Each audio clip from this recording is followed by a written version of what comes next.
আসসালামু আলাইকুম সবাইকে। আজকে একটি কোরআন তেলাওয়াত শুনবো। এমন একটি কোরআন তেলাওয়াত যে কোরআন তেলাওয়াত শুনলে আপনার মন একদম প্রশান্তিতে ভরে যাবে এবং শান্তি দেয় আত্মাকে মানুষের। চলুন দেখে আসি।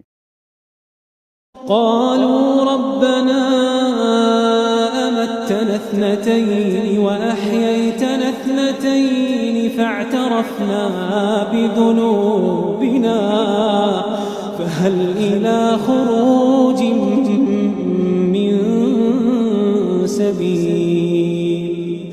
ذلكم بأنه إذا دعي الله وحده كفرتم وإن